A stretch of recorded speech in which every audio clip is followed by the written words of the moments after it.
Hi, let's spend a few moments reading God's Word. Starting in Genesis chapter 10. Nations descended from Noah. These are the generations of the sons of Noah, Shem, Ham, and Japheth. Sons were born to them after the flood. The sons of Japheth, Gomer, Magog, Madai, Javan, Tubal, Meshech, and Tiras. The sons of Gomer, Ashkenaz, Riphath, and Togarmah. The sons of Javan, Elisha, Tarshish, Kittim, and Dodanim. From these the coastland people spread in their lands, each with his own language, by their clans, in their nations.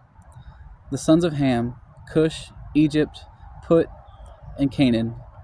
The sons of Cush, Seba, Havilah, Sabta, Ramah, and Sabteca. The sons of Ramah, Sheba, and Dedan. Cush fathered Nimrod. He was the first on earth to be a mighty man. He was a mighty hunter before the Lord. Therefore it is said, like Nimrod, a mighty hunter before the Lord. The beginning of his kingdom was Babel, Erech, Akkad, and Calneh, in the land of Shinar. From that land he went into Assyria and built Nineveh, Rehoboth-ir, Calah, and Resen, between Nineveh and Calah. That is the great city.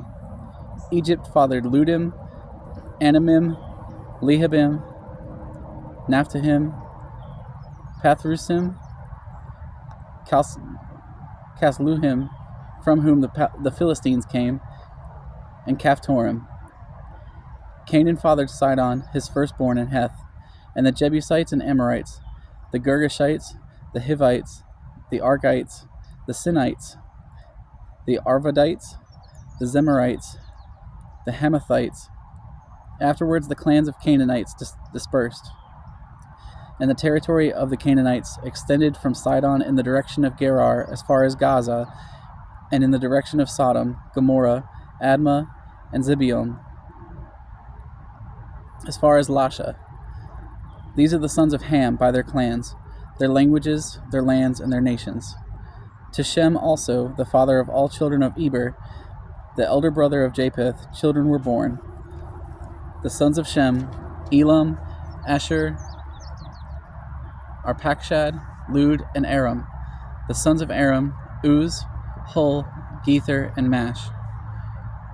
Arpachshad fathered Selah, and Selah fathered Eber. To Eber were born two sons. The name of the one was Peleg, for in his days the earth was divided, and his brother's name was Joktan. Joktan fathered Almodad, Sheleph, Hazarmaveth, Jerah, Hadaram, Uzal, Diklah, Obal, Abimael, Sheba, Ophir, Havilah, and Jobab. All these were the sons of Joktan. The territory in which they lived extended from Mesha in the direction of Sephir to the hill country of the east. These are the sons of Shem by their clans, their languages, their lands, and their nations. These are the clans of the sons of Noah, according to their genealogies, in their nations, and from these the nations spread abroad on the earth after the flood. Chapter 11, the Tower of Babel. Now the whole earth had one language and the same words. And as people migrated from the east, they found a plain in the land of Shinar and settled there. And they said to one another, "Come, let us make bricks and burn them thoroughly." And they had bricks for stone, and bitumen for mortar. Then they said, "Come, let us build ourselves a city and a tower with its top in the heavens, and let us make a name for ourselves, lest we be dispersed over the face of the whole earth." And the Lord came down to see the city and the tower which the children of man had built. And the Lord said, "Behold, they are one people, and they have all one language.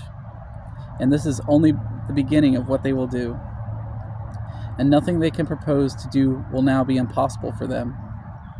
Come, let us go down and there confuse their language, so that they may not understand one another's speech." So the Lord dispersed them from there over the face of all the earth, and they left off building the city. Therefore its name was called Babel, because there the Lord confused the language of all the earth. And from there the Lord dispersed them over the face of all the earth. These are the generations of Shem. When Shem was 100 years old, he fathered Arpachshad, 2 years after the flood. And Shem lived there after he fathered Arpachshad 500 years and had other sons and daughters. When Arpachshad had lived 35 years, he fathered Shelah. And Arpachshad lived after he fathered Shelah 403 years and had other sons and daughters. When Shelah had lived 30 years, he fathered Eber. And Shelah lived after he fathered Eber 403 years and had other sons and daughters. When Eber had lived 34 years, he fathered Peleg. And Eber lived after he fathered Peleg 430 years and had other sons and daughters. When Peleg had lived 30 years, he fathered Reu. And Peleg lived after he fathered Reu 209 years and had other sons and daughters. When Reu had lived 32 years, he fathered Serug. And Reu lived after he fathered Serug 207 years, and he had other sons and daughters. When Serug had lived 30 years, he fathered Nahor. And Serug lived after he fathered Nahor 200 years, and had other sons and daughters. When Nahor had lived 29 years, he fathered Terah. And Nahor lived after he fathered Terah 119 years, and had other sons and daughters. When Terah had lived 70 years, he fathered Abram, Nahor, and Haran. Now these are the generations of Terah. Terah fathered Abram, Nahor, and Haran fathered Lot. Haran died in the presence of his father Terah in the land of his kindred in Ur of the Chaldeans. And Abram and Nahor took wives. The name of Abram's wife was Sarai, and the name of Nahor's wife Milcah, the daughter of Haran, the father of Milcah and Iscah. Now Sarai was barren, she had no child. Terah took Abram his son, and Lot the son of Haran, his grandson, and Sarai his daughter-in-law, his son Abram's wife, and they went forth together from Ur of the Chaldeans to go into the land of Canaan. But when they came to Haran, they settled there. The days of Terah were 205 years, and Terah died in Haran. Chapter 12, the call of Abram. Now the Lord said to Abram, Go from your country, and your kindred, and your father's house, to the land that I will show you. And I will make you a great nation, and I will bless you and make your name great, so that you will be a blessing. I will bless those who bless you, and him who dishonors you I will curse. And in you all the families of the earth shall be blessed. So Abram went as the Lord had told him, and Lot went with him. Abram was 75 years old when he departed from Haran. And Abram took Sarai his wife, and Lot his brother's son, and all their possessions that they had gathered, and the people that they had acquired in Haran, and they set out to go to the land of Canaan. When they came to the land of Canaan, Abram passed through the land to the place at Shechem, to the oak of Moreh. At that time the Canaanites were in the land. When the Lord appeared to Abram and said, To your offspring I will give this land. So he built there an altar to the Lord who had appeared to him. From there he moved to the hill country of the east of Bethel, and pitched his tent, with Bethel on the west and Ai on the east. And there he built an altar to the Lord, and called upon the name of the Lord. And Abram journeyed on, still going toward the Negeb. Now there was a famine in the land, so Abram went down to Egypt to sojourn there, for the famine was severe in the land. When he was about to enter Egypt, he said to Sarai his wife, I know that you are a woman beautiful in appearance, and when the Egyptians see you, they will say, This is his wife. Then they will kill me, but they will let you live. Say you are my sister, that it may go well with me because of you, and that my life may be spared for your sake. When Abram entered Egypt, the Egyptians saw that the woman was very beautiful. And when the princes of Pharaoh saw her, they praised her to Pharaoh, and the woman was taken into Pharaoh's house. And for her sake he dealt well with Abram, and he had sheep, oxen, male donkeys, male servants, female donkeys, and camels. But the Lord afflicted Pharaoh and his house with great plagues because of Sarai, Abram's wife. So Pharaoh called Abram and said, What is this you have done to me?